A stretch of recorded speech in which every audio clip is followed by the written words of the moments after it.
বিশ্বকাপের শ্বাসরুদ্ধকর সেমিফাইনালে অতিরিক্ত সময়ে আর্জেন্টিনার অবিশ্বাস্য 2 গোল। দর্শক, শ্বাসরুদ্ধকর সেমিফাইনালে ইংল্যান্ডকে বিদায় করে ফাইনালে আর্জেন্টিনা। দর্শক, আজ বাংলাদেশ সময় রাত 1টায় বিশ্বকাপের সেমিফাইনালে মুখোমুখি হয় আর্জেন্টিনা এবং ইংল্যান্ড, যেখানে ম্যাচে আর্জেন্টিনাকে বেশ চাপে রাখে ইংল্যান্ড শুরু থেকে। ম্যাচের প্রথমার্ধে ইংল্যান্ড আর্জেন্টিনার গোল পোস্টে 2টি শট নেয়, যদিও গোল পেতে ব্যর্থ হয় ইংল্যান্ড। ম্যাচের প্রথমার্ধে আর্জেন্টিনা ইংল্যান্ডের জালবারে একটা শটও রাখতে পারেনি। আর্জেন্টিনা ম্যাচের প্রথমার্ধে খারাপ খেললেও ইংল্যান্ড কিন্তু গোলের দেখা পায়নি। গোল শূন্যতে 2 দল বিরতিতে যায়। ম্যাচের দ্বিতীয়ার্ধে ইংল্যান্ড আক্রমণের ধার আরও বাড়াতে থাকে, ফলস্বরূপ গোল পেতে আর বেশি দেরি করতে হয়নি ইংল্যান্ডকে। ম্যাচের 55তম মিনিটে অ্যান্টনি গর্ডন দুর্দান্ত গোল করে ইংল্যান্ডকে এগিয়ে নেয়। ম্যাচের 55তম মিনিটে সতীর্থের বাড়ানো ক্রস থেকে দুর্দান্তভাবে এই জায়গা থেকে গোল করেন English winger Anthony Gordon. Argentina পিছিয়ে পড়ে 55 মিনিটের মাথায়। গোল হজম করার পরে যেন আর্জেন্টিনা তাদের আসল খেলা খেলতে থাকে, একের পর এক অবিশ্বাস্যভাবে আক্রমণ করতে থাকে আলবিসেলেস্তারা। কিন্তু ইংল্যান্ডের গোলরক্ষক পিকফোর্ড, তার প্রশংসা আপনাকে করতে হবে।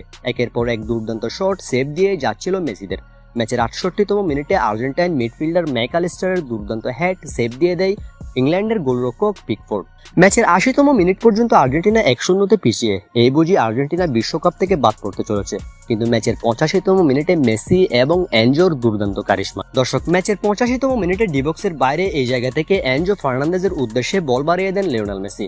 এই সময় এনজো ফার্নান্দেজ কিছু না ভেবে নেন দূরপাল্লার এক শট। এনজো ফার্নান্দেজের দুর্দান্ত শট সরাসরি জড়ায় ইংল্যান্ডের জালবারে। প্রতিপক্ষের গোলরক্ষক পিকফোর্ড চেষ্টা করেও থামাতে পারেনি এনজোর দুর্দান্ত এই শট। পুরো আর্জেন্টিনা দল ফেটে পড়ে উল্লাসে। ভক্তদের কথা আর কি বলবো। ম্যাচের 85 মিনিটের মাথায় 1-1 গোলের সমতায় ফিরে আলবিসেলেস্তারা। ম্যাচের নির্ধারিত সময় 90 মিনিট শেষ হয় 1-1 গোলে। এরপর রেফারি দেয় অতিরিক্ত সময়।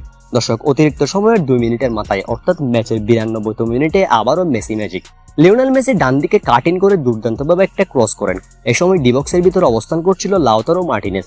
মেসির ক্রস থেকে লাউতারো মার্টিনেজ এমন একটা দুর্দান্ত হেড করলেন, বল সরাসরি জালে। আর্জেন্টিনা মুহূর্তেই এগিয়ে যায় 2-1 গোলের ব্যবধানে। অর্থাৎ 10 মিনিটের ভিতরে আর্জেন্টিনা 2 গোল করেছে ইংল্যান্ডের বিপক্ষে। লাউতারো মার্টিনেজের গোলে আর্জেন্টিনা 2-1 এগিয়ে যায় এই জায়গায়। এরপর বাকি কয়েক মিনিট লিড ধরে রেখে বিশ্বকাপের ফাইনাল নিশ্চিত করে আলবিসেলেস্তারা। বিশ্বকাপের ফাইনালে আর্জেন্টিনা মুখোমুখি হচ্ছে স্পেনের বিপক্ষে।